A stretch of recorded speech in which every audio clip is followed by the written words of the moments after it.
Hello, my name's John and I'm a storyteller. I love stories. I hope you do as well. And I've got lots of wonderful stories to tell you. I've actually produced a website with all these stories on, www.biblestorycards.co.uk. You can see all my stories. I'm also a bit of a painter, and so I paint pictures to help me tell my stories. I hope you enjoy them.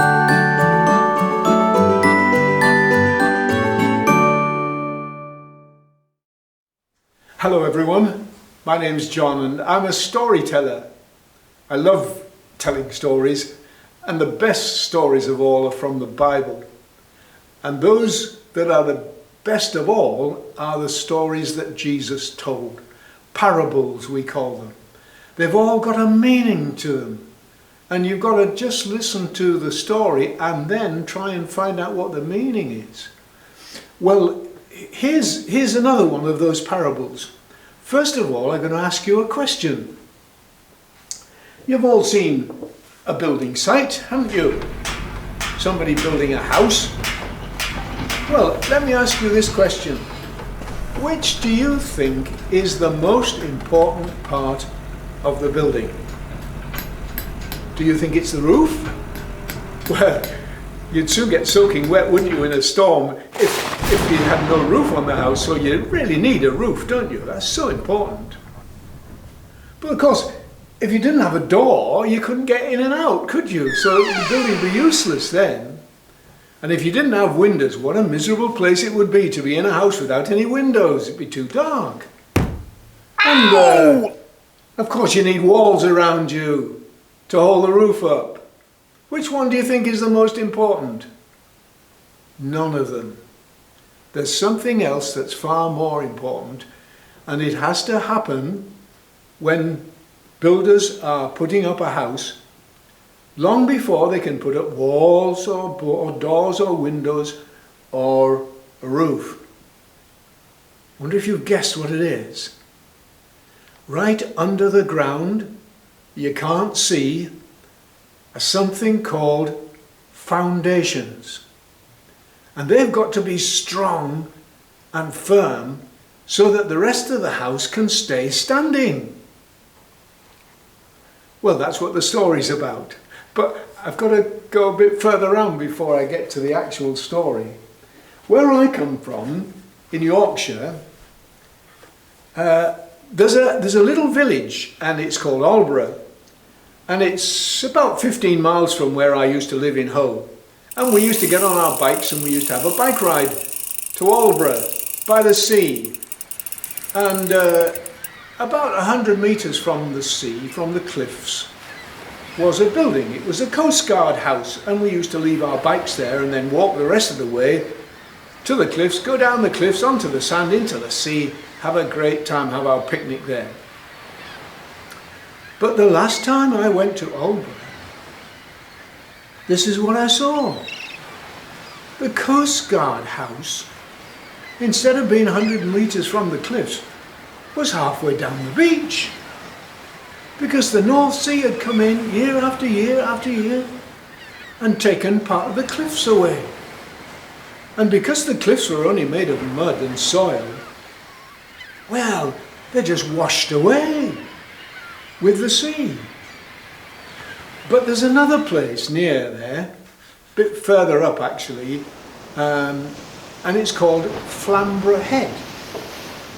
And Flamborough Head is built on, the lighthouse on Flamborough Head is built on rocks that are about 300 feet thick, solid rocks.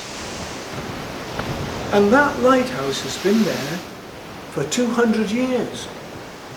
And you wouldn't believe some of the raging seas that crash against those rocks year after year after year. And the lighthouse is built there so that it might remain as a help to the sailors in their ships, so that they don't come near to the rocks and get shipwrecked. What's the difference between Aldeburgh and Flamborough? Well, of course, the difference is the foundation. And that's what the story's about. Two men wanted to build a house by the seaside. And so they got their plans together. And the houses were pretty much the same, really. Beautiful houses, lovely houses. And they started to build. Well, one of them was a wise man. And he looked at the area where he was going to build his house, and he saw that there was a huge lump of rock. And to get up to the top of that rock was a steep staircase. I don't know whether you can see it there, but and he thought, that's the place to build on a solid foundation. But he had to carry all his building materials, his bricks and his mortar and sand and cement, take it all to the top of the... It took him ages, and he was worn out doing it. But he thought, I'm sure this is the right thing to do, to build on a solid foundation. The other man saw him doing it. Jesus said this was a wise man and the other was a foolish man. You'll see why in a minute. Well, he saw this beautiful area of flat land by the side of the river.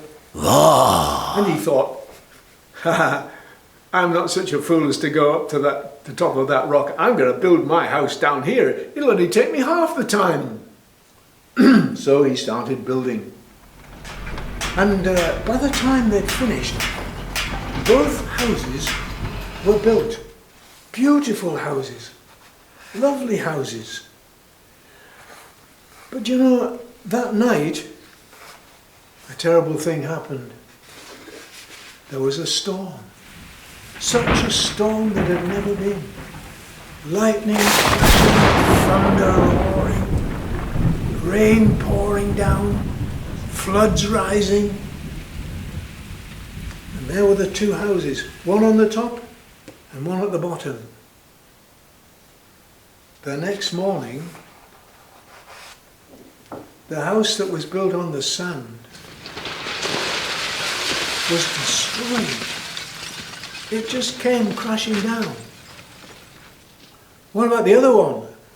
What about the family that were in that house? Well, here they are,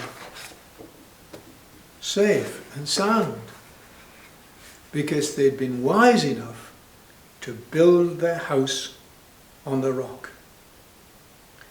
There's a little song that we used to sing about this. The wise man built his house on the rock, and the rains came tumbling down. The rains came down and the floods came up. But the house upon the rock stood firm. Foolish man built his house on the sand. The rains came down, the floods came up, and the house on the sand fell flat. No, said Jesus, I've been teaching you things. I've been telling you how you should live. I've been telling you to trust God and ask Him for your needs in prayer. So I've been giving you a solid foundation for your lives. Hearing and doing my words. That's why you should listen to what Jesus says and put them into practice.